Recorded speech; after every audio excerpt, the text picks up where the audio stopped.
As a union guy, you've grown up in your father and grandfather, I think, were both. Because my grandfather actually worked for the Postal Workers Union, or worked for the Postal Service, so he was a member of that union. And then my father's a carpenter, and he was in that union. Mm-hmm.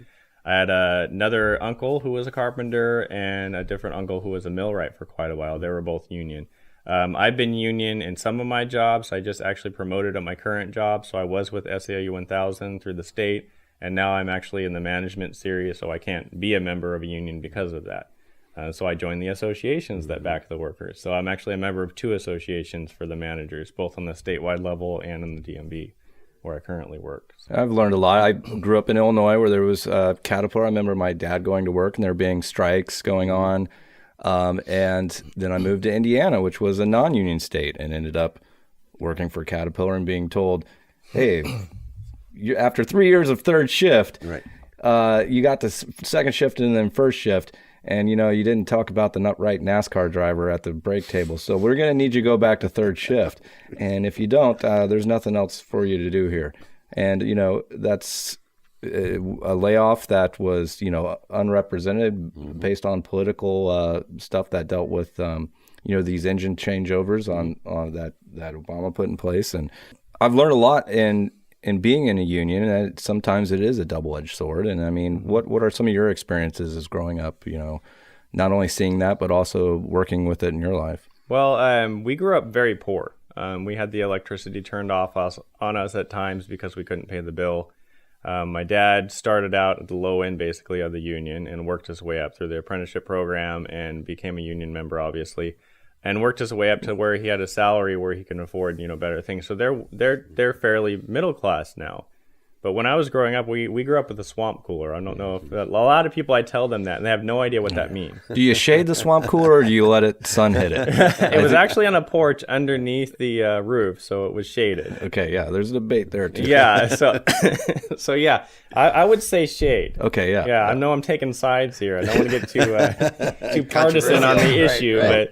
But I put it out there. I'm saying you're shade. Speaking our language. Yeah. So yeah, we grew up with a swamp cooler. So when you have a swamp cooler in a 2-story house, that's not really helpful. So when we were kids, we would be in the dining room, playing board games and stuff during the summer in just shorts, because it was that hot outside, and all we had is that swamp cooler, and that's the only room that would really cool. So when my parents bought their house... Did you have a turning fan? No, that's too high class for us at the time. Because you just get that moment when the fan hits you, it's beautiful. There's a setting that you can set the fan in one direction. Okay.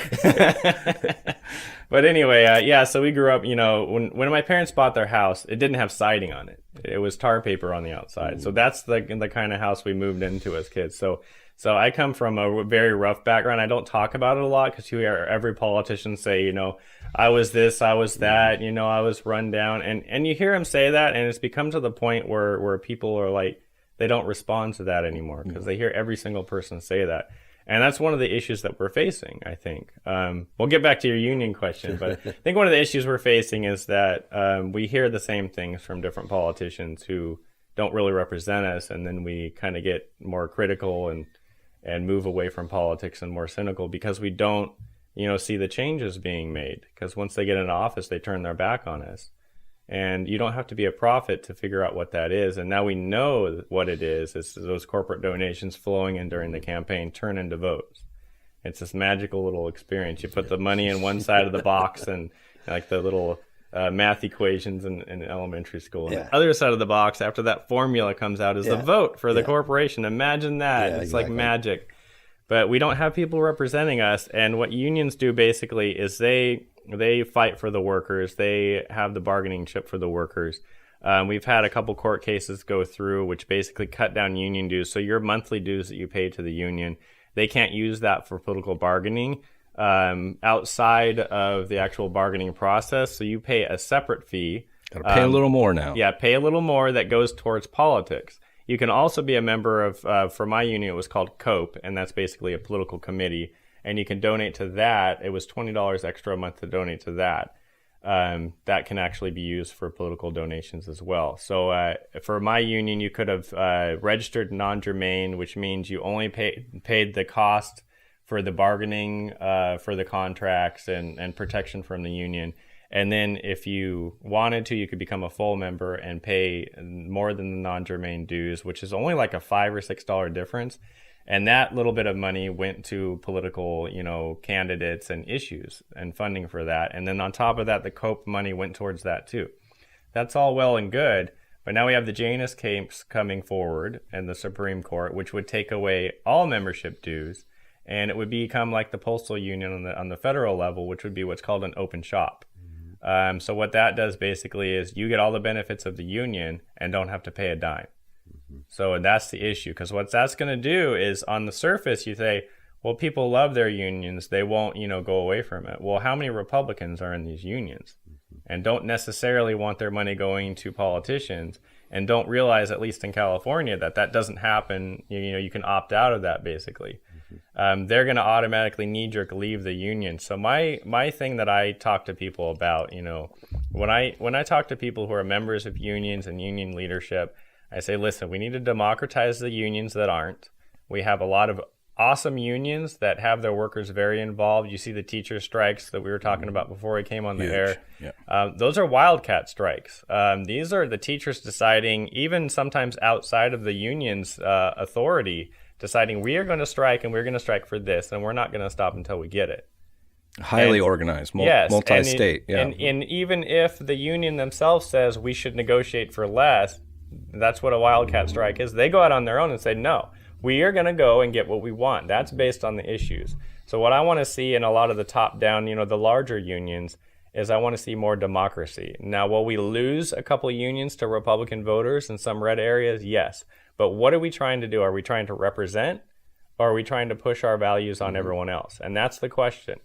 So at the end of the day, if you can't sell your union to your members, then that's not the fault of your members. And if I was going into a job and I saw the benefit of the union, they're going to fight for me on the contract. They're going to fight for higher wages. They're going to fight for better benefits. I'm going to sign on to that union when I walk through the door and pay my dues. But if I walk in and the union's like, oh yeah, we're the union, you have to join us, and then they close the door and walk away, I'm not seeing any benefit from that. And you might get a pay raise on your paycheck. You don't know where that came from because there's no communication. So there's some unions out there that need to do a lot more work towards democratizing their unions to communicate the benefits of unions. And I think that's where we're failing right now, is there's some unions that aren't taking that extra initiative, going out and actually talking to their members as much as they should. We need to generate like a new union movement, a new workers movement. And I don't see that really happening as much. It's not just a reactionary thing towards Trump and what he's doing. It's in general, we need to do this. And I watched through my career. I mean, I'm 36, so, it is what it is. Mm-hmm. But I watched working in private and public industry. I've listened to what people said about unions. I've listened to different workers and their opinions. And a lot of people don't even realize what the benefit of a union is. And that history is not taught in school to a large extent. And so we need to teach that history to union members through our membership and through people going out, instead of maybe knocking the doors for a candidate or an issue, maybe turning inward for a while and actually say, this is what we're doing. Even unions that are great and doing things for the workers and fighting for their benefits and pay, you still need to communicate that back to the workers. Mm-hmm. Hey, look what we did, and a lot of unions do that. They'll have bulletins and stuff, but we need to make sure that message is getting back to the workers. And you've alluded to it, this question that I have about the size and the scope of unions in this country, which have shrunk over the past few decades. Yeah. So you kind of alluded to some of the reasons and some of the meanings behind that. So can you expand upon that a little bit?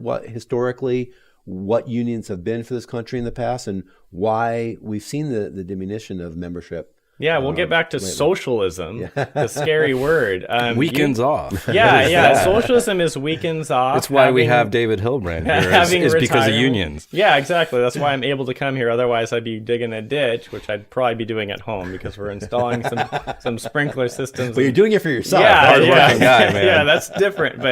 But yeah, so basically, we wouldn't have Social Security. So people on the far right that want to cut Social Security are literally cutting their parents' retirement and their grandparents' retirement. That's what they're asking to do. Mm-hmm. And when you look at it on the surface, you're like, oh yeah, that's a bad thing. They're taking my tax money. But when you actually, peel that mask off again and look at it, you're literally stealing money from your parents and the generation that came before you. the generation that fought for 40-hour work week, that fought for overtime pay, that fought for these benefits. We're literally stripping that from the people that fought for it. Literally, like, we're going out in the street for certain issues today. This is nothing compared to what they did. People were killed on the streets by security forces hired by the unions, private security forces, to fight for things that we take for granted, and we don't even realize it. And we don't even see that today because we don't have that, like I mentioned earlier, we don't have knowledge of that history. And it's a very long, sordid history. And I think that as Americans, we tend to wait until it gets really, really bad, and then we speak up. And I think it's going to get there. And a lot of people will say, well, it's here already. Look who's in office. Look what they're doing. And I tell them, look at the American public right now. Have we really woken up? And I would say a lot of people that would identify more on the Democratic side, maybe independents, yes, they've woken up. But when it gets worse, the people on the Republican side are going to wake up too and realize, this is cutting my pay and my benefits.